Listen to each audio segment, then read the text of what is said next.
자, 오늘 여러분의 상담 금쪽 같은 네 종목 출발해 보겠습니다. 오늘 문자로 들어온 첫 번째 종목부터 확인해 보시죠. 자, 오늘의 첫 번째 종목 호텔신라입니다. 매수가 86,000원이고요. 코로나 전에 80%를 매수하셨는데 재료가 없는지 안 올라옵니다 하십니다. 네, 자, 이 호텔신라는 참 상담하기가 우리 파트너분들도 좀 어렵겠다라는 네. 생각이 좀 듭니다. 워낙 장기간 지금 소외가 돼 있는 상태인데 자, 지금 어떻게 하면 좋을지. 근데 80%나 사셨다고 해서 좀 자세하게 상담을 좀 해주셔야 될 것 같아요. 어떻게 할까요? 저는 일단 86,000원에 매수를 했으니까 좀 이제 어쩔 수 없이 저는 홀딩 관점을 좀 설명드리고 싶어요. 네. 제가 지난주에 시장이 부정적인 흐름을 보여주고 있기 때문에 일단은 리스크 관리를 해야 된다라고 설명을 드렸고 지금은 일단 시장이 단기 반등에 있습니다. 그래서 호텔신라도 지금 86,000원에 매수하셨는데 지금 38,000원이란 말이에요. 그래서 저는 지금 구간에는 홀딩 관점이 맞고 과거에 이제 주가에 대한 흐름을 봤을 때 재료들은 있습니다. 단점도 있어요. 단점이 뭐냐면 나쁜 점은 나심평에서 이 호텔신라에 대한 부정적인 평가를 냈어요. 그래서 이런 부분 때문에 증시에서는 좀 수급이 약해서 주도주의 역할은 아니지만 혹시나 제가 여러분들께 계속 말씀을 드리는 그 한알령 이벤트 이슈 이런 부분이 있는데요. 과거에도 이런 이슈에 따라서 움직였던 사례가 있었습니다. 그래서 저는 좀 너무나 지금 거의 50% 손실 중에 있으니까 네. 홀딩 관점 말씀을 드리고 제가 차트를 보면서 설명을 드려볼게요. 지금 이 호텔신라가요.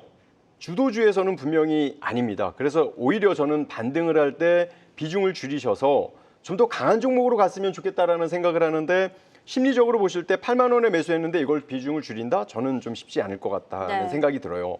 지금 이 신라호텔은 여기 현 구간대에서 39,500원에서 4만 원만 돌파를 해주면 추세에 대한 변화가 있을 수 있고 4만 원을 돌파하고 거기가 유지된 상태에서 혹시나 한알령이라든지 중국 관련된 이슈가 이제 나타났을 때 연동이 된다라고 하면 한 번 더 상담을 주시거나 아니면 이게 하락 추세에서 상승 추세로 전환이 될 수도 있기 때문에 그러한 부분을 활용해서 대응을 좀 하시면 좋지 않을까. 근데 이제 제가 계속 염려하는 건 비중 80%는 좀 많아요. 그래서 네. 반등 줄 때 40%반 정도는 좀 더 강한 종목으로 좀 가시면 어떨까라는 생각도 해봅니다. 네, 자, 호텔신라 지금 매입가가 86,000원인 걸로 봤을 때는 아마 물타기를 해서 단가를 낮추신 것 네. 같아요. 이게 그나마 제가 코로나 전에 10만 원대였으니까 아마 물을 타서 단가를 낮춘 게 86,000원인데 또 중요한 건 비중은 80%나 된단 말이죠.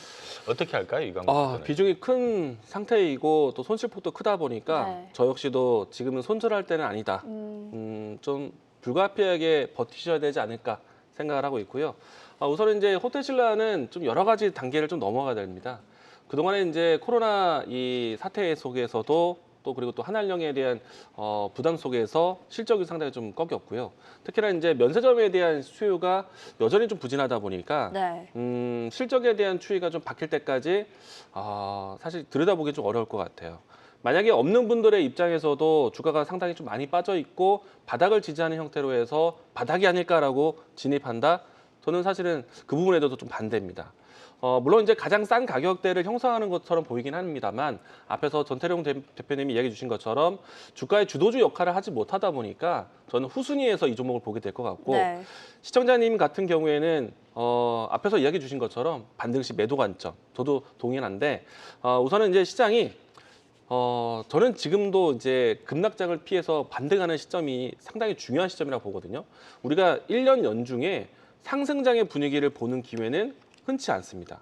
1년의 상승장이 몇 번 오지 않아요. 네. 뭐 하루하루 따지는 추세가 아니라 뭔가 좀 기간을 가지고 상승의 분위기를 이끄는 시장은 1년에 많아야 2번, 3번 정도밖에 안 됩니다. 적으면 한 번도 오지 않을 수도 있어요. 네. 그런 기회를 정말 흔치 않은 시간에서 주도주를 좀 접근하셔야지 그런 측면에서는 저도 이 안에 갇혀있는 자금들 지금은 팔긴 좀 어렵지만 반등하는 시점에서는 충분히 비중을 좀 줄여나가면서 다른 종목으로 좀 교체해 나가는 계속해서 좀 비중을 줄이면서 옮겨 다니는 그런 전략이 필요하지 않을까.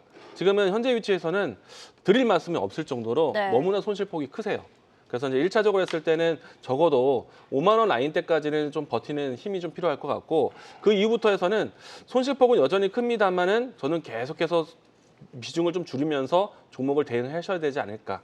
그리고 종목 교체를 통해서 꾸준하게 이제 현금을 유동시키는 게 필요하다. 네. 이런 습관이 네. 좀 필요하다는 거 좀 이야기 드리고 싶습니다. 네, 자 호텔업과 면세업을 하고 있는 우리 호텔신라. 뭐 호텔은 뭐 잘 운영이 되고 있는데요. 이 면세사업부가 지금 굉장히 힘들어서 네.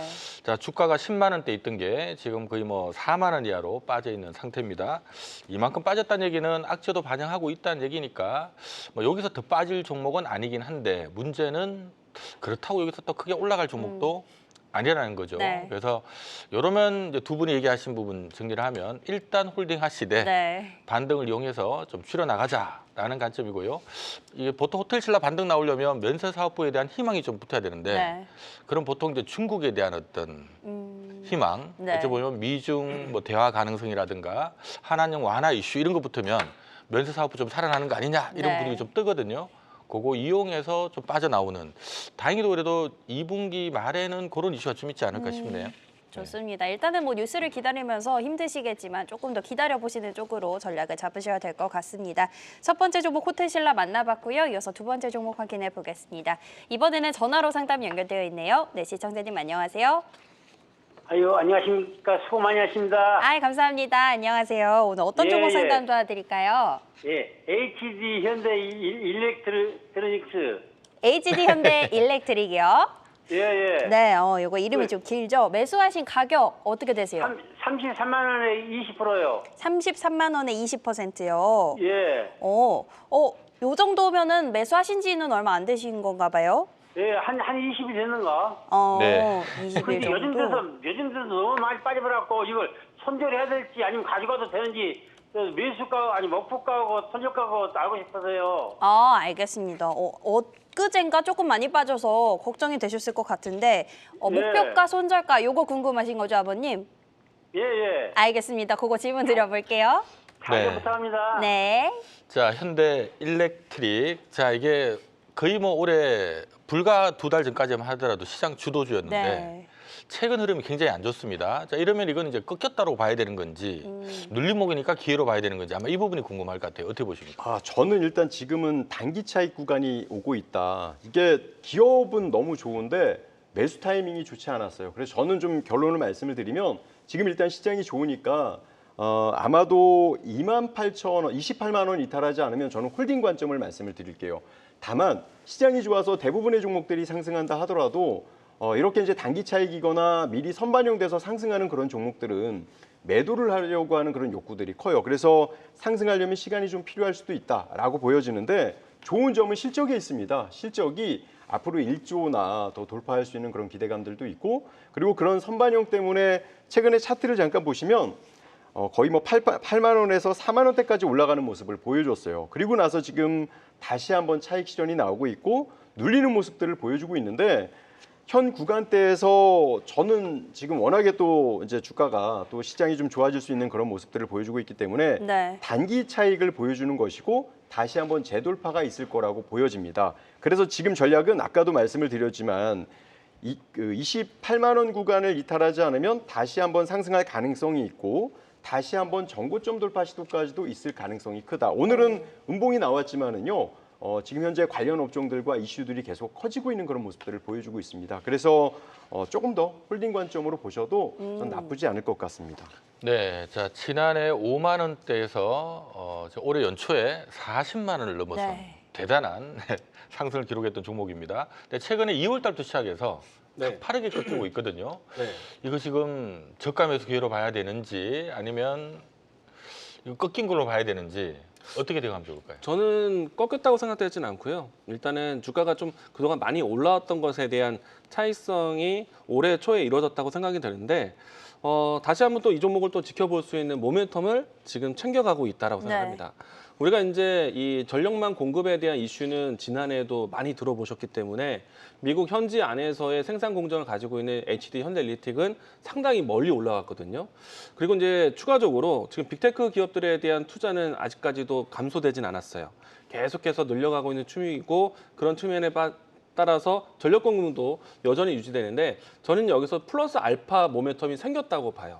우선은 이제 이 관세에 대한 리스크가 시장 전반적으로 좀 리스크한 내용인데 네. HD 현대일렉트릭도 그 관세에 대한 리스크가 있을 겁니다. 왜냐하면은 현지 공장에 대한 공급도 있지만은 국내에서 제조해서 공급하는 물량도 있다 보니까 관세는 누구나 피해가기는 좀 어려울 거예요. 그런데 이 부분에 대해서 지금 HD 현대일렉트릭이 가지고 있는 카드가 무엇이냐면은 미국 현지에서의 공장 증설을 좀 더 늘리겠다. 사실은 지난해와 올해 최근에 1년 동안의 연간을 보시게 되면은 수주에 대한 계획에 대한 라인이 사실은 가동률이 크게 높아지진 않고 있거든요. 네. 그러니까 만들고 있는 부분에 대해서 꾸준히 만들고 있지만은 더 높이지 못했단 말이에요. 근데 이제 현지에서의 공장 증설을 통해서 가동률을 좀 더 높일 수 있지 않을까, 수주량을 좀 더 높일 수 있지 않을까라는 관측이 나오고 있기 때문에 저는 최근에 2달여 동안의 주가가 조정받았다가 다시 이 종목을 볼 수 있는 계기가 생겼다라고 봅니다. 그래서 이제 이런 측면에서는 플러스 알파 모멘텀을 이제는 좀 측정할 필요가 있지 않을까 생각이 되어서요. 일단 HD 현대일렉트릭은 저는 좀 반등을 좀 더 지켜보자. 그리고 이제 매수하신 가격대에는 1차적으로 했을 때는 회복하는 건 어렵지 않을 것 같고요. 네. 주가가 추가적으로 상승을 한다면 저는 1차적 목표가는 한 38만 원 라인대? 이 라인대 정도면은 지난해 연말 때와 올해 초에 움직였었던 상단의 매물대라고 생각을 합니다. 네. 그래서 이제 이 라인대까지는 좀 더 지켜보자라고 이야기 드리겠습니다. 네, 자 우리 전력기기 대표 주도주죠. 네, HD 현대일렉트릭 좋은 회사를 샀는데 이제 물려버린 상황이 네. 됐는데요. 자 어쨌든 뭐 이 전력 관련된 부분은 다들 인지를 하고 계신 것처럼 뭐 성장에 대한 신뢰는 굉장히 높은 회사고요. 다만 문제는 밸류였던 것 같습니다. 참조적으로 작년도 매출이 3조 원대. 영업이익 한 6천억 정도 냈고요. 지금 수주 잔고나 앞으로 수주 받을 거 감안하면 2027년도 매출이 한 5조 정도, 영업이익 한 1조 2천억 가까이 나올 거다. 이렇게 보고 있거든요. 네. 영업이익이 더블 날 것 같다. 근데 이제 그래서 주가가 5만 원에서 40만 원까지 올랐던 거고, 업계에서는 지금 2027년도 영업이익 1조 2천억 대비 한 10배, 12조 정도가 적당하지 않나 이렇게 보고 있거든요. 네. 12조면 주가를 한 사람은 33만 원이에요. 네. 딱 사신 가격. 그래서 최근에 무너진 이유가 성장한 건 맞는데 너무 비싸져서 내려온 겁니다. 그래서 적당하게 아마 33만 원 위로는 올랐을 것 같은데 네. 넘었으면은 짧게 먹고 차익 실현하시는 게 좋을 것 같네요. 좋습니다. 일단 28만 원 선 깨지지 않는 이상 조금 더 지켜보자. 전태룡 파트너가 말씀해 주셨고 이광복 파트너도 계속 가져가고 목표가는 38만 원을 불러주셨습니다. 이 가격대 조금 참고해 주시면 좋을 것 같네요. 자, 이어서 또 다음 상담 확인해 보겠습니다. 이번에는 유튜브로 들어온 종목인데요. 투자의 고수님 종목입니다. 현대제철 들어왔습니다. 매수가 23,800원이고요. 15% 비중으로 보유하고 계신데 전망 그리고 목표가 궁금하다고 하십니다. 네, 자 현대제철 우리 철강회사 하면 이제 굴뚝주인데 네. 요즘 뭐 그래도 좀 좋은 얘기들도 조금씩 들리기는 하는 것 같습니다. 현대제철은 어떻게 할까요? 아마 제가 그동안에 이제 함께 방송하면서 매수 관점을 말씀드린 적이 별로 없을 거예요. 네. 네. 그런데 지금 시장이 저는 좋아지고 있다라고 보고 오. 있기 때문에 결론을 말씀을 드리면 일단 매수 급소 너무 좋았고 저는 현대제철은 홀딩 관점으로 좀 설명을 드려볼게요. 네. 지금 우리나라 같은 경우는 반도체도 그렇고 이 철강 관련해서 관세 이슈가 있습니다. 그래서 최근 이제 실적도 그렇고 중국 관련된 이슈로 인해서 아마 이제 주가가 상승하지 못했던 그런 모습들이 있는데 또 중국하고 미중 무역에 대한 문제점들이 우리나라에게는 좀 호재로 작용하는 게 있는데요. 그게 또 현대제철이 수혜로 받고 있습니다. 그래서 오늘 지금 주가의 흐름을 잠깐 보시면 최근에 주가의 흐름들이 상승을 하다가 하락을 다지고 다시 한번 상승 시도했다가 눌리는 모습을 보여주고 있는데 저는 현 구간대가 이 현대제철의 바닥이라고 보여져요. 매수를 너무나 잘해주셨는데 네. 매수한 가격을 이탈하지 않는 구간을 보여준다라고 하면 저는 32,000원까지도 상승할 수 있다라고 생각을 해요. 제가 여러분들께 설명을 드렸을 겁니다. 우리가 이제 지난번에 뭐 2차 전지라든지 저는 여러분들께 시장을 좀 좋지 않게 보고 있다라고 했는데 여러 가지 보고 있는 지표들이 몇 개 있었단 말이에요. 그런데 지금 그 모든 지표들이 긍정으로 돌아서고 있어요. 그래서 여러분들이 마음고생했던 그 종목들이 회복할 수 있는 그 시점이 지금 계절이 다가오고 있다라고 생각을 하니까 현대제철도 저는 그냥 홀딩 관점이 아니라요. 네. 저는 매수 관점으로 보고 있기 때문에 정고점 32,000원까지는 충분히 저는 갈 수 있다라고 보여지는데 다만 우리가 관세라든지 개별적인 악재가 있을 수 있잖아요. 그래서 매수를 너무 잘해 주셨는데 22,000원을 이탈하지 않는다라는 조건이에요. 만약에 이 가격을 이탈하지 않으면 저는 정고점도 돌파하고 그 구간에서 아무래도 또 좋은 내용들 시장이 유지가 된다라고 하면 새로운 신고가의 모습도 충분히 보여줄 거라고 저는 생각을 합니다. 오. 네, 자, 이 철강주가 원래 참 이 철강에서는 경기를 탈 수밖에 없거든요. 네. 그러니까 글로벌 경기가 좀 좋아져야 되고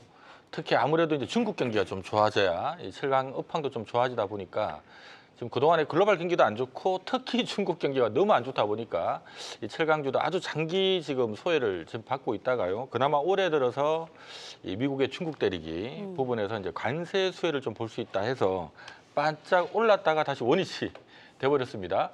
자, 지금 상태에서는 어떻게 대응할지 일단 우리 전태령 파트는 아주 긍정적인 의견을 주셨는데요. 네. 이강 파트는 어떻게 생각하십니까? 저도 현재 위치는 상당히 좋다라고 생각이 돼요. 그리고 이제 포인트는 철강에 대한 포인트도 좋겠지만은 저는 자동차에 있다라고 생각을 합니다. 아무래도 이 자동차 강판에 대한 제조 공급을 하고 있기 때문에 그리고 특히나 이제 현재 시점에서는 최근에 여러분들 뉴스를 통해서 백악관에서 정의서원 회장이 인터뷰하는 걸 보셨을 거예요. 대규모 투자 약속도 했었잖아요. 네. 그리고 난 다음에 자동차 관세에 대한 내용들이 사실 비껴나가지 못해서 좀 아쉽긴 했는데 미국 안에서의 대규모 투자를 약속을 했습니다. 그리고 자동차 공장에 대한 투자 이야기뿐만 아니라 첨단 산업에 대한 투자도 이야기했고요. 네. 그리고 또 못지않게 철강 산업 투자에 대한 내용들도 같이 포함되었거든요. 그러면 현대제철에 대한 공장의 미 현지에서 뭐 공장 증설에 대한 계획, 투자가 함께 나오는 것이기 때문에 어떻게 보면 관세에 대한 리스크를 벗어날 수 있는 현대차 그룹에 대한 투자 이야기가 같이 받는 것이다. 그래서 그 효과는 좀 더 있지 않을까라고 생각이 되고요. 그리고 최근 일주일 사이 동안에 현대차에 대한 주가가 좀 반등을 하고 있습니다. 우리가 이제 이 품목별 관세에 대한 리스크를 이미 일찌감치 탈피했다라고 봤는데도 불구하고 한미 이 관세 논의가 바로 코앞에 있다 보니까 네. 시장에 조금은 걱정스러운 요인은 있어요. 요 문턱만 넘어가면 간다라면은 현대차 그룹 관련해서는 반등을 좀 보일 수 있지 않을까. 그 추세에 현대제철도 같이 갈 거라고 봅니다. 그렇기 때문에 지금은 일단은 바닥을 확인했고 이제 추가적인 상승에 대한 기로가 얼마 남지 않았기 때문에 저는 현재 위치는 보유. 그리고 앞에서 이야기 주신 것처럼 특정 가격대 22,000원을 이탈하면은 네. 시장을 좀 다시 볼 때는 맞다. 저도 동의하고요. 그리고 이제 상승한다라면은 저는 1차적인 위치는 28,000원 라인대에서 한 번은 끊어주면 어떨까. 앞에서 또 이야기 주신 것처럼 철강 산업이 좀 엉덩이가 좀 무거워요. 네. 그래서 수익을 주면은 좀 챙기는 전략이 필요하다라고 이야기 드리겠습니다. 네, 자, 참조적으로 내일 한국 시간으로 저녁 9시입니다. 한미 통상회의가 2+2로 네. 열리거든요. 여기서 우리 뭐 품목 관세 지금 이미 자동차는 지금 관세를 맞아 놓은 상태인데 네. 조금 빼주거나 뭐 낮춰주거나 하면은 현대차 그룹 전반이 다 좋을 것 같은데 어떻게 흘러갈지 미국하고 일본 회의했던 거 보면은 별로 안 좋을 것 같은 기분도 들고 하여튼 내일 또 중요한 이벤트 하나 현대차 네. 그룹에 있다라는 거 참조하시기 바랍니다. 좋습니다. 그룹적으로도 참고를 해주셔야겠네요. 이렇게 유튜브 상담까지 만나봤고요. 이어서 다음 상담 확인해 보겠습니다. 역시나 전화로 상담 연결되어 있네요. 네, 시청자님 안녕하세요. 예, 안녕하세요. 네, 안녕하세요. 오늘 어떤 종목 상담 궁금하실까요? 예, ABL 바이오. ABL 바이오요. 예, 58,000원에 20% 샀거든요. 58,000원에 20%요. 예. 58,000원이면 목표가가 목표가요. 어디까지 가는지 그게 궁금해가지고요. 목표가가 궁금하시고요. 예, 예. 최근에 매수하신 것 같아요. 가격대를 예. 보니까. 예, 최근에 했어요. 어디까지 올라올지가 궁금하신 것 같고 예. 뭐 조금 길게 보고 계세요? 아니면 짧게 보고 계세요? 지난번에 국고처에서 보니까 6월 말까지 들고 있으라 그러던데요. 아, 자, 일단 짧게 오신 것 같네요. 그 말이 맞나 어떤가 그것도 좀 물어보려고요. 알겠습니다. 그러면 전망이랑 목표가 이쪽으로 조금 질문을 드려볼게요. 예. 네, 자 ABL 바이오 이건 참 어떻게 대응해야 되나가 지금 관건인 네. 것 같습니다. 왜냐하면 이게 얼마까지 갖다 내려올지 사실 그런 정확하게 알 수는 없잖아요. 자 어쨌든 지금 수익이 나 계신 상태고 언제까지 한 어느 정도까지 갈 수 있을까요?라는 질문인 것 같은데 못 갈 경우는 또 탁 끊을 수도 있고 네. 어떻게 대응을 할까요? 저는 오늘 전화 너무 잘 주신 네. 것 같아요. 왜냐하면 지금 이제 ABL 바이오 같은 경우는 제2의 뭐 알테오젠이라는 이야기가 나올 네. 만큼 너무 좋은 기업이거든요. 근데 혹시 그 장 마치고 뉴스를 보셨는지 모르겠지만 내일 경고 종목으로 지정됩니다. 그래서 만약에 장기적인 관점으로 봤을 때는 실적적인 측면 4조 매출 뭐 이슈도 있기 때문에 저는 더 가치가 높아질 수 있다라고 생각을 해요. 왜냐하면 시장도 좋은 모습이니까요. 그런데 경고 종목 지정이 되면요. 단기적으로 상승보다는 살짝 조정을 줄 가능성이 커요. 네. 단기적으로 매도를 줄 가능성이 크기 때문에 만약에 6월까지 본다라고 하면 저는 한번 그 이익 실현을 하고 눌림목을 재공략하는 건 어떨까 싶은 생각이 드는데요. 만약에 장기적인 관점으로 본다라고 하면 시장이 상승해 준다라는 조건 하에서는 홀딩도 나쁘진 않지만 그래서 저는 이제 만약에 전략을 정확하게 드린다라고 하면 내일 정도에는 일단 절반 정도 매도를 하시고 그리고 나서 한번 그 숨고르기가 있다라고 하면 그 이익 실현한 부분을 다시 한번 저점에 매수하는 것도 괜찮다. 왜 그러냐면 저는 지금 시장의 주도주가 지금 이제 제약 바이오라고 저는 보고 있거든요. 네. 그러면 이렇게 실적이라든지 이슈가 명확한 그런 종목들 중심에서 이 시장을 이끌어갈 가능성이 매우 큽니다. 그 중에 저는 ABL 바이오가 이제 종목에 해당된다라고 저는 분석을 하고 있고요. 그래서 다만 경고에 대한 종목은 급등주나 테마주나 누구나 비껴나갈 수가 없어요. 그래서 현 구간대 단기 차익을 실현을 하고 제가 가격 설정을 좀 드려보면 지금 이게 해당 종목이 최고의 신고가를 보여주고 있기 때문에 이게 얼마까지 갈까요라는 것은 시장에서 평가를 해줘야 됩니다. 다만 단기적인 분석을 할 때는 최근 단기 차익이 나올 수 있는 그런 구간이고 만약에 내일 경고가 나왔음에도 불구하고 64,000원을 이탈하지 않는다라고 하면 이건 계속 홀딩을 하셔야 돼요. 그런데 만약에 64,000원을 이탈을 한다라고 하면 일부 이익 실현을 하고 저점에서 다시 재매수를 해야 된다라는 전략으로 아마 유연하게 좀 보셔야 되지 않을까 이렇게 한번 분석을 해드리겠습니다. 네, 자 ABL 바이오, 자 참조적으로 내일 하루입니다. 내일 하루 투자 경고 종목으로 지정이 되고요. 투자 경고 종목 지정된다고 너무 겁을 낼 필요는 없고 이게 뭐 회사 문제에서 그런 게 아니라 네. 보통 우리가 이제 보름 전 대비 한 100% 이상 오르면 그냥 시스템적으로 투자 경고. 네. 너무 단기간 많이 올랐으니까 좀 경고합니다라는 개념이지 주가 떨어집니다라는 얘기는 아니니까 네. 뭐 너무 겁을 내실 필요는 없을 것 같고요. 자 어쨌든 최근 힘 아주 네. 좋습니다. 얼마까지 갈지 언제까지 네. 끌고 나갈까요라는 게 질문이거든요. 어렵습니다. 가장 솔직히- 어려운 질문이죠. 솔직히 잘 모르겠어요. 네. 근데 이 종목은 좋은 이슈가 좀 만났고 또 아시겠지만 글로벌 제약사와의 기술 계약이 상당히 좀 큰 모멘텀을 일으켰는데 앞에서 이제 전태룡 대표님이 이야기 주신 것처럼 기술 들어가야 됩니다. 주가에 대한 높이는 멀티플을 받으면서 모멘텀이 좀 극대화되고 있고 그리고 이제 곧 있으면 암마켓 시작되고 있고 시청자분이 6월 달까지 염두하시는 이유도 어떻게 보면은 학회에 대한 일정이 6월 달까지도 이어져 있어요. 그렇기 때문에 이 종목이 회자될 수 있는 가능성이 상당히 높은데 앞에서 전태룡 대표님 이야기 주셨잖아요. 수익을 지키면서 대응하는 전략. 네. 여기서 기술 들어가야 됩니다.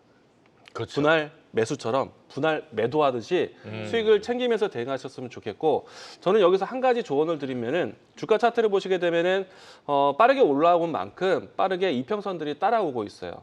이 이평선이 깨지지 않고 있다라면은 주가는 추세를 더 이어갈 것 같고요. 그리고 목표가는 저도 솔직히 잘 모르겠습니다. 시세가 시세를 만들고 있고 추세가 추세를 만들고 있어요. 그러면은 제 화면에서 지금 초록색 이동평균선으로 표시된 위치가 5일 이동평균선이거든요. 단기적인 추세가 빠르게 올라왔었기 때문에 단기적인 추세가 지켜져야 될 거예요. 그래서 5일 이동평균선이 깨지지 않는다면 저는 좀 더 들고 가자. 네. 그리고 이제 추세로 봤을 때 5일 이동평균선은요 계속 움직일 거예요. 그래서 분할 매도하듯이 5일 이동평균선 따라서 목표가 혹은 익절가를 높여가면서 대응하시면 좋겠다. 현재는요 추세가 추세를 만드는 겁니다. 네. 꼭 높은 수익 잘 만드셨으면 좋겠습니다. 네. 자 사실 이런 경우는 제일 좀 우리 일반인들이 쉽게 대응하는 방법이 방금 우리 이강무 파트너께서 5일선 얘기를 해주셨는데 네. 5일선하고 11선은 누구나 다 볼 수 있는 거거든요. 그렇죠. 딱 보고 있다가 5일선이 깨지면 반을 파는 거예요. 그리고 11선이 깨지면 나머지 다 팔아버리는 거지. 그러니까 이걸 안 깨고 간다는 얘기는 날아간다는 얘기거든요. 네네. 날아가는 걸 빨리 팔 필요는 없으니까 잘 가면 가만 냅두다가 단 5일 또는 10일이 깨졌다는 얘기는 이제 단기 매물이 좀 쌓인다는 얘기니까 네. 그러다가는 한번 출렁하는 경우가 많거든요. 그래서 가만히 보일 하시다가 뭐 5일, 10일 깨지면 차례로 반반 차익실 한번 하는 게 좋지 않을까 네, 그런 생각이 드네요. 좋습니다. 제가 지지난주에 스페셜 방송에서 5일선 키스 기법을 설명드렸거든요. 네. 네. 혹시나 이해 못하시는 분은 지지난 방송 5일선 키스 기법을 보시면 네. 오늘 이 설명 한 번에 하실 겁니다. 아, 5일선에 이렇게 키스 기법. 뽀뽀를 하는 그런 것처럼 모양이죠. 좋습니다. 이평선을 보자 5일선, 11선 얘기도 해주셨고 내일 또 경고 종목이라고 이런 팁까지 알려주셨으니까 참고를 해주시면 좋을 것 같습니다. 상담 만나봤고요. 이어서 다음 상담 만나보겠습니다. 역시나 상담 전화로 연결되어 있네요. 네, 시청자님 안녕하세요. 여보세요? 네, 안녕하세요. 예, 수고합니다. 아이, 감사합니다. 오늘 어떤 종목 궁금하실까요? 내가 삼성전자를 한 30% 갖고 있는데, 네. 그 내가 매수 가액이 64,500원인데, 64,500원이요? 네. 그 지금 저 물타기를 좀 더 해도 되겠는지 좀 알고 싶었어요. 알겠습니다. 그러면 물타기를 이미 조금 하신 거예요, 아버님? 예, 물타기 좀 했는데 해가지고 그 처음에는 그 방송에서 그 12만 원 간다고 네. 네. 그래 사가지고 8만 원에 샀거든요. 그래갖고 내가 물타기를 좀 해가지고 네. 64,500원까지 내놨거든요. 네. 그런데 지금도 물타기를 좀 더 하고 싶은데 해도 될란지 안 될란지 싶어서 그래 해봤습니다. 알겠습니다. 네. 8만 원대 원래 매수하셨고 물을 한번 타셔서 6만 원대가 되셨는데 한 번 더 해도 될까? 근데 최근에 어쨌든 물은 기가 막히게 잘 타신 것 네. 같아요. 왜냐하면 8만 원대 있는 거를 지금 매입가를 6만 그러니까요. 4천 원대까지 낮춰놓으셨으니까 물타기는 거의 5만 원대에서 하셨다라는 얘기가 됩니다. 자, 어쨌든 물타기 하면 더 할까라는 의견이시고 또 어떻게 보시냐라는 의견이 될 그쵸. 것 같은데 자, 삼성전자 지금 55,700원입니다. 물을 한번 더 타도 될까 어떻습니까? 결론을 말씀드리면 물 타셔도 됩니다. 네. 저는 일단은 시장이 안 좋으면 절대적으로 보수적으로 시장을 바라봐요. 그렇죠. 그리고 제가 매번 여러분들께 아침 그 유튜브를 통해서 이제 같이 종목 공부를 한다고 할 때도 시장이 안 좋으면 저는 절대 종목을 주지 않는데 오늘 정말 많은 종목들을 그 추천을 같이 공부를 했거든요. 네. 삼성전자는 8만 원대에서 물타기를 하셨고 또 물타기를 하셨기 때문에 매도에 대한 관점은 생각 안 하시는 것 같고요. 잘 견디신 것 같습니다. 지금 이 삼성전자는 추가 매수하셔도 됩니다. 지금 이제 단기적인 반등 시장이 오고 있기 때문에 다만 지금 시장 제가 이제 물타기를 해서 뭐 매수에 대한 관점이라고 설명을 드려도 지금 시장이 중장기적인 관점에선 상승 추세는 아니에요. 단기적인 관점이란 말이에요. 그래서 현 구간에 매수해서 반등을 했을 때 그 상황에서 주가가 더 상승할 수 있을지 여부를 보면서 전략을 한번 고민을 해보셔야 되는데 그건 일단 나중에 어떠한 정치적 문제를 좀 확인해 볼 필요가 있는 거고요. 삼성전자는 그동안에 바닥을 좀 많이 다지고 있는데요. 제가 차트를 보면서 설명을 좀 드려볼게요. 네. 삼성전자가 정말 많이 올라가 줘야 되는데 과거에 한번 그 모든 종목들이 올라갔음에도 불구하고 삼성전자만 하락을 주고요. 최근에 정말 다중 바닥을 만들어가고 있습니다. 만약에 이 구간에서 이탈이 없고 정고점을 돌파해 준다라고 하면 오히려 삼성전자가 우리 시장을 이끌어갈 수 있는 모멘텀이 될 수 있고 종목이 될 수 있거든요. 그래서 만약에 현 구간대에서 물타기를 한다라고 하면 저는 좋은 전략이라고 보고 있고 현 구간에 매수를 하게 돼서 62,000원까지 돌파를 한다라고 하면 삼성전자는 추가적인 상승이 가능해요. 그러나 이제 우리가 조심해야 될 게 한 번 저점 눌렸었고요. 또 한 번 크게 눌렸었고요. 네. 최근에 또 한 번 눌렸었단 말이에요. 그런데 여기서 52,000, 그 가격 평균이 52,000원입니다. 52,000원이 이탈되면 그때는 물타기를 하는 게 아니라 그때는 정말 손절을 하셔야 돼요. 일단 저는 단기적으로 상승할 가능성이 높아서 물타기를 권해드리지만 네. 52,000원은 반드시 지켜야 될 생명선이다. 이렇게 말씀을 좀 드려보겠습니다. 네, 자 삼성전자가 시가총액이 지금 329조거든요. 그다음 한 해 40조 이상 순이익을 내는 회사인데 네. 이건 좀 아니지 않느냐. 일단 삼성전자를 일단 뭐 6만 원 밑에서 팔 필요는 없는 기업인데 네, 네. 다만 중요한 거는 뭐 당연히 그건 물을 타도 된다는 얘기인데 네. 이걸 물을 타는 게 나을까? 그 돈은 뭐 딴 데 쓰는 게 나을까라는 부분 또 개념이 좀 다르거든요. 자, 삼성전자만 일단 이건 좀 당연히 뭐 홀딩 의견을 주실 것 같고 네. 이거 물을 탈까요? 그 돈으로 차라리 딴 거 사는 게 나을까요? 수익률 이건 이제 같은 거. 투자자의 성향에 따라 다를 것 같고요. 근데 애초에 삼성전자 선택했다는 것 자체가 어느 정도 좀 뷰를 좀 깊게 좀 거시적인 관점을 네네. 보시는 게 아닐까 생각을 합니다. 그런 측면을 본다면 8만 원대에 대한 시각과 지금의 네. 시각은 사실은 좀 더 멀리 보셔도 되지 않을까 네. 생각을 합니다. 단기적인 시선보다는 좀 장기적으로 보셨으면 좋겠고 반도체 턴어라운드에 대한 시간을 우리가 선행으로 좀 예상해 보면은 빠르면 3개월, 뭐 적어도 6개월 정도를 내다보면서 주가를 보거든요. 근데 이제 그 시점에 턴어라운드 시점을 우리가 하반기를 많이 예측을 했어요. 그런데 최근에 와서 이 반도체 데이터들을 보시게 되면은 2월 달부터 데이터 바뀌기 시작을 했거든요. 재고 소진부터 해서 증설에 대한 내용까지 나오고 있는 상황입니다. 그러면은 생각보다 빠른 추이로 올라갈 수도 있어요. 다만 이제 증시가 많이 흔들렸고 또 우리나라뿐만 아니라 대내외적으로 변수가 좀 있었기 때문에 이 종목은 본 사업에 대한 내용만 보는 것이 아니라 전체적인 지수의 평균이라고 보시면 돼요. 그렇기 때문에 좀 못 갔다라고 생각합니다. 그런데 삼성전자는 앞으로 SK하이닉스라는 벽을 넘어야 돼요. 네. 근데 SK하이닉스를 두고 삼성전자의 모멘텀이 될 수도 있고 혹은 아직까지 좀 불확실성의 리스크가 될 수 있는 요인들이 있는데 첫 번째는 엔비디아 퀄테스트에 대한 내용들. 이거는 통과한다면은 호재고요. 그렇죠. 그거 통과가 되지 않는다면은 불확실성에 대한 리스크가 될 수도 있습니다. 그리고 두 번째는 삼성전자가 또 TSMC에 대한 벽을 넘어야 돼요. 그러니까 이 파운드리 시장에 대한 점유율을 얼마만큼 회복하느냐가 또 중요합니다. 그러면은 새로운 시장이 열리게 될 거예요. 또 추가적으로 하나 더. 삼성전자는 반도체가 가장 큰 캐시카우지만 그래도 새로운 먹거리로 제시하고 있는 게 로봇 사업이라든지 또 그밖에 이제 부수적인 모바일 사업 쪽. 이 부분에 대해서는 실제로 지금 최근에 나왔던 실적으로 해서 눈으로 확인을 했습니다. 그렇기 때문에 하반기에 나아지는 실적에 대한 추이에서 상당히 플러스 요인이 될 가능성이 높아요. 네. 그래서 이런 부분들이 독이 되면서도 혹은 또 득이 될 수도 있는 부분이기 때문에 저는 사실은 현재 위치에서 무엇을 고민하는가 더 사도 된다. 물타기가 아니라 비중을 좀 더 담아도 좋다라고 네. 생각을 합니다. 오. 네, 자 반도체. 네. 제가 이강구 대표님이 네. 반도체의 고수라는 소문을 제가 들었었거든요. 네. 그런데 오늘 제가 이 반도체 삼성전자를 이야기를 들으면서 저도 사고 싶은 마음이 들 만큼 제가 오늘 이 반도체에 대해서는 진짜 한 수 배우고 갑니다. 어떻게 더 사도 될까요? 제가 사실은 장 MC님한테도 설레지 않았는데 네. 전태룡 대표님이 앞에 있으니까 설레입니다. 저도 굉장히 열심히 듣고 있었는데 밤이라서 그런가요? 방송이 갑자기 얼굴이 빨개졌어요. 좋습니다. 자, 아무튼 우리 대한민국 1등 기업이죠. 시가총액 1위인 삼성전자 지금 반도체 휴대폰 가전 사업하고 있는데요. 가전은 지금 뭐 관세 폭탄 맞고 있고 네. 휴대폰 쪽도 사실 뭐 아이폰 때문에 뭐 자리를 지금 늘리지 못하고 있는 상태고 그나마 이제 반도체가 정말 삼성전자한테 중요한데 이 AI용 반도체 이 진입이 지금 아직도 안 되고 있어가지고 네, SK하이닉스한테 지금 그 자리를 다 뺏겨주고 있습니다. 아무리 봐도 업황은 너무나 안 좋은데 다행스러운 거는 그래도 주가가 좀 많이 빠져 있어서 이걸 우리 이제 또 기회로 봐야 된다라는 의견도 있고요. 최근에 조금 좋은 소식이 들리는 부분은 SK하이닉스하고 한미반도체가 약간 불협화음이 네. 있다라는 얘기가 들려서 이거 뭐 혹시 한미랑 삼성전자하고 혹시 한번 손 한번 잡을 수 있는 거 아니냐?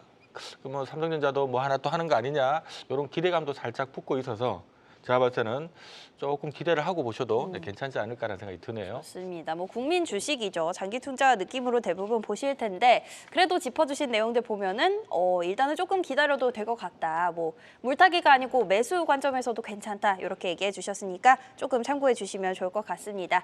자, 종목 상담은 오늘 여기까지 진행해 보겠고요. 진짜 종목을 찾아서 저희는 진주반상회로 넘어가 보겠습니다.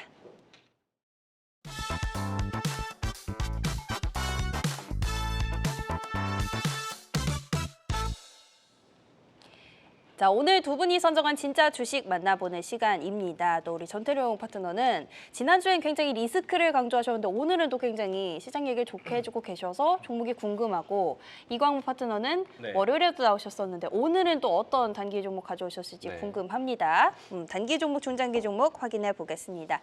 자, 오늘 두 분이 가져오신 단기 종목 4월에 꼭 잡아야 할 종목 이광무 파트너는 모티브링크 가져오셨고요. 전태룡 파트너는 3S 가져오셨습니다. 네, 자 모티브링크 대 3S 단기 유망주니까 뭔가 단기에 모멘텀이 좀 있어서 준비를 하지 않으셨나라는 생각이 들거든요. 3S부터 한번 들어볼까요? 저는 일단 3S는 단기 급등 종목으로 좀 갖고 왔고 모멘텀으로는 일단 반도체 관련주예요. 지금 3S 같은 경우는 반도체 웨이퍼 캐리어 관련주고 국산화에 성공하는 그런 모습을 보여줬고요. 그리고 최근에는요 이송 장비 관련 테마에 이 3S가 주가가 흘러가는 모습들을 보여줘요. 반도체 관련된 이슈로 인해서 최근 급등락을 보여주기도 했고 또 실적적인 측면이 대단히 크진 않지만 중소형 작은 기업 중에서는 그래도 안정적이고 꾸준한 매출과 영업이익을 내고 있단 말이에요. 그런데 제가 이걸 단기로 가져온 이슈는 더 중요한 이슈가 있습니다. 바로 경영권 분쟁이 있는데요. 최근 경영권 분쟁으로 인해서 여러분들도 아시겠지만 경영권 분쟁이 있을 때는 주가에 대한 매수세가 대단히 강하게 붙는 그런 네. 모습을 보여줍니다. 네. 그래서 차트를 보시면 그런 내용들이 좀 나타나기는 하는데 지금 이제 3S의 주가의 흐름을 보면요. 과거에도 이렇게 급등락을 한번 보여주고 그리고 한 번 또 급등락을 보여주고 바닥을 다지는 모습을 보여줍니다. 그리고 현 가격대에서요. 12월부터 바닥을 충분히 다져주고 아주 큰 끼를 보여주기도 했는데 이 끼의 흐름을 보면 반도체 이송 테마에 대한 이슈, 그러니까 테마가 하나가 연결이 돼 있고 또 하나 경영권 분쟁이 있는 그런 모습을 보여줬기 때문에 대량의 거래량이 발생이 되는 이런 이 봉들이 많이 발생이 되면서 주가가 전혀 흔들림이 없습니다. 그리고 보통 이제 투자자분들이 생각을 하실 때 윗꼬리 달려진 캔들에 대해서는 부정적으로 보시는 경우가 있는데요. 윗꼬리를 달더라도 주가가 밀리지 않는 경우는 정고점의 매물을 소화한다라고 저는 그렇게 분석을 하고 있어요. 네. 그래서 오늘 이 윗꼬리는 매도라기보다는 대량의 거래량이 발생이 되면서 과거에 있었던 이 매물을 다 소화하고 있었다라고 판단을 합니다. 그래서 이건 근데 급등락이 있기 때문에 아마 이제 여러분들이 분석을 하실 때 이제 전저점이 되게 중요하거든요. 2,200원을 이탈을 하지 않으면 정고점을 좀 강하게 돌파할 가능성의 경영권 분쟁에 대한 이슈가 있기 때문에 이 부분을 좀 활용해서 단기 모멘텀을 좀 이슈 활용을 해보자, 주가에 대한 흐름을 활용해보자 해서 오늘 가지고 나왔습니다. 네, 자 시가총액 1,200억대 기업이고요. 일단 아직 뭐 연매출이나 영업이익 대비해서는 밸류 좀 비싼 거 아니냐라는 그런 의견들이 좀 있습니다만은 일단 경영권 분쟁 관련된 이슈 단기 모멘텀 거리로 네. 준비를 해오셨습니다. 자 모티브 링크는 어떤 재료가 있을까요? 네. 일단은 내일 밤 중요한 이벤트가 있죠. 저는 최근에 시장을 보시게 되면은 나스닥의 변동보다는 2+2 한미 관세 논의가 더 중요하지 않을까라고 생각을 합니다. 네. 그렇게 되다 보니까 이 관세에 대한 논의가 잘만 통과된다라면은 리스크가 됐던 업종군들은 또 쉽게 올라서지 않을까. 대표적인 섹터가 자동차라고 생각이 되는데 이 모티브링크는 현대차 그룹의 자동차 전동 부품을 공급하는 회사입니다. 이 회사가 다 하고 있다라고 생각할 정도로 과독점을 하고 있어요. 특히나 이제 미국 시장 안에서 관세에 대한 리스크를 가장 먼저 공격적으로 투자하고 있는 분야가 전기차 쪽 분야인데 아이오닉 5라든지 EV6 쪽으로 해서 전동 부품은 이 회사가 거의 전담하고 있어요. 그런 측면이 있기 때문에 내일 밤에 대한 이슈를 앞두고 이미 주가가 좀 움직이기 시작을 했다. 오늘 좀 반등을 좀 잘했고요. 내일의 이벤트까지 본다라면은 주 후반대까지 움직임은 상당히 강하지 않을까. 제가 최근에 이 한 달 사이 동안에 이 모티브 링크를 많이 강조를 했었거든요. 네. 주가가 잘 안 빠지고 있고요. 변동성을 좀 잘 보여주고 있기 때문에 이번 주 후반까지도 또 기회가 있지 않을까 생각을 합니다. 네, 자 모티브 링크도 신규 상장 기업입니다. 현재 시가총액은 1,900억대 회사고요. 올해 예상 매출이 한 900억, 영업이익 한 50억 정도 지금 뜨는 거 보니까 밸류로는 많이 비쌉니다. 네, 많이 비싼데 일단 한미 정상회담 관련, 한미 통상회의 관련된 이벤트를 좀 노려보자라는 의견을 주셨습니다. 네, 두 분 다 어쨌든 뉴스가 조금 확실한 종목들을 가지고 오신 것 같습니다. 경영권 분쟁 그리고 한미 회담, 요거 조금 주목해 보시면 좋을 것 같고요. 중장기 종목도 바로 확인해 보시죠. 자, 오늘 두 분이 가져오신 저가 매수 기회가 될 수 있는 종목들, 이광목 파트너는 PIE 가져오셨고요. 전태룡 파트너는 대원전선 가져오셨네요.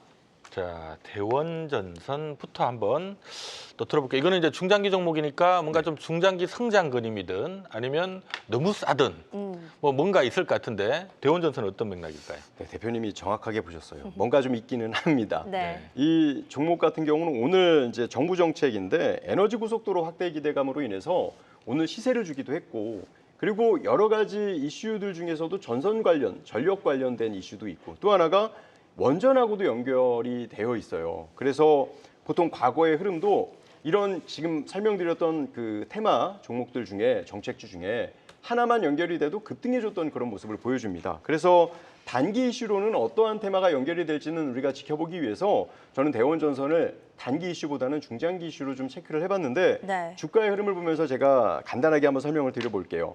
대원전선도 중장기 종목이기는 하지만 움직일 때는요 이렇게 급등의 끼를 보여줍니다. 한 차례 시세를 줬고요. 그리고 옆으로 횡보해주는 모습을 보여줬는데 오늘 한번 이 매물을 소화해주고 또 한 번의 급등 형태. 아까 제가 지난 그 3S 종목처럼 네. 윗꼬리를 달아주는 이 양봉 그리고 이제 거래량이 실어지는 그 캔들을 대단히 중요하다고 제가 설명을 드렸는데요. 오늘도 그 매물을 소화를 해줬습니다. 그래서 저는 장기적인 관점에서 대단히 오래 이제 그 조정을 줬고 실적도 안정적인 실적, 지금 시가총액보다 저는 저평가라고 좀 분석을 하고 있거든요. 그래서 만일 대원전선도 출발을 하게 된다라고 하면 단기적인 관점에서도 급등할 가능성이 있는 그런 모습이라서 한번 체크를 했고요. 그래도 좀 우리가 리스크를 좀 감안한다라고 하면 2,650원을 이탈을 하면 대원전선은 그 테마 정책적인 이슈에서 좀 멀어질 수 있다라고 생각을 하시고 한번 공부해 보시면 좋을 것 같습니다. 네, 자 대원 전선 우리 뭐 전선 관련주입니다. 지금 현재 시가총액은 2,150억. 보통 한 연매출 한 5천억에 영업이익 한 100억 내외 내는 회사라서 밸류 측면에서 시장에서는 야 이거 뭐 100억 버는 게 2천억이 비싼 거 아니야? 이런 의견들이 좀 있어요. 다만 우리가 항상 이 전선 관련주들은 이제 전력기기 관련된 이슈 붙을 때 좀 같이 움직이는 그런 특징이 있으니까요. 그 부분에 좀 포커스를 두시면 좋을 것 같습니다. 좋습니다. 이어서 이광무 파트너의 중장기 종목은 PIE입니다. 요거는 또 어떤 포인트가 네, 있을까요? 항상 이제 중장기 포인트를 저는 제시할 때 성장에 대한 포인트를 둡니다. 성장. 우리가 이제 PI 같은 경우에는요, 앞으로 이제 이 첨단 산업에 대한 제조업을 했을 때 그 첨단 산업에 대한 정밀 측정을 하기 위한 검사 솔루션을 공급하는 회사예요. 네. 그러니까 이제 어떻게 보면 소프트웨어 회사다라고 볼 수 있는데 이 회사에 대한 최근 뉴스를 보시게 되면은 유리기판 호재가 있을 때 같이 움직임이 나왔고요. 네. 또 어떻게 보면 반도체 저전력에 대한 이야기들이라 아니면 그 밖에 2차 전지 산업에 대해서 또 검사 솔루션을 또 공급하고 있기 때문에 앞으로 우리가 이제 새로운 먹거리를 지켜봤을 때 시장이 조금 돌아선다라면은 성장에 대한 모멘텀을 계속 추구하거든요. 네. 그런 측면에서는 이 종목이 앞으로 좀 멀리 또 오랫동안 회자될 기업이다라고 보시면 좋을 것 같고요. 단기적인 움직임 안에서도 최근에 거래량이 좀 유입되면서 추세를 만들고 있기 때문에 저는 단기 수익도 좋을 것 같고 중장기로 눈여겨보셔도 좋을 것 같다. 앞으로 첨단 산업에 대한 관심이 높을 때 이 기업은 항상 거론될 것이다. 네. 보시면 좋을 것 같고요.